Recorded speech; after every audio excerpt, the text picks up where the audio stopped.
తెలంగాణ శాసనసభలో కీలక బిల్లును రాష్ట్ర ప్రభుత్వం ప్రవేశపెట్టింది. రాష్ట్రంలో సామాజిక వర్గాల సంక్షేమాన్ని కాంక్షిస్తూ ఎస్సీ వర్గీకరణ, బీసీలకు 42% రిజర్వేషన్లతో పాటు దేవాదాయ చట్ట సవరణ బిల్లులను ప్రభుత్వం సభ ముందుకు తీసుకువచ్చింది. ఎస్సీ వర్గీకరణ బిల్లును మంత్రి దామోదర రాజనరసింహ ప్రవేశపెట్టారు. బీసీ రిజర్వేషన్ల బిల్లును మంత్రి పొన్నం ప్రభాకర్ సభలో ప్రవేశపెట్టారు. 2025 తెలంగాణ వెనుకబడిన తరగతుల షెడ్యూల్ కులాల మరియు షెడ్యూల్ తెగల విద్యా సంస్థల్లో సీట్లు మరియు రాష్ట్ర సర్వీసులలో నియామకాలు లేదా పదవులు రిజర్వేషన్ బిల్లును ప్రవేశపెట్టుటకు అనుమతి కోసం ప్రతిపాదిస్తున్నాను.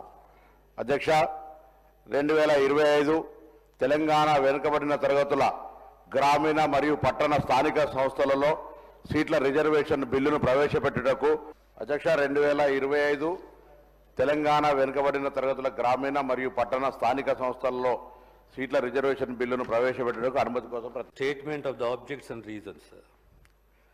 Suravaram Pratap Reddy is popularly known as Telangana Vaithalikudu. He was a freedom fighter in the Telangana region in the Nizam's regime in the princely state of Hyderabad. He was the first president of the Andhra Mahasabha, under which all the Telugu movements in the princely state of Hyderabad came and met to discuss social issues held at Jogipet in 1930.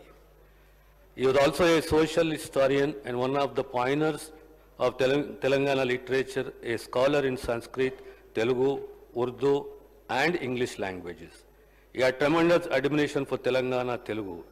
He is famous for his research articles, novels, poetry, story writer and literary critic.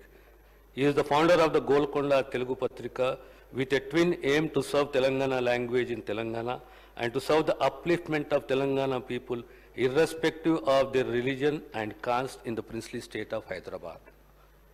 He wrote more than 40 books including Nizam Rashtra Palanamu, Mulekatulu, Sanguddarana, Uchala Vishwadamu, Grandhalayamu, Indula Pandagalu, Haindava Dharmavirulu, Yuvajana Vijnanamu, etc. Prominent among them being the Andhrulas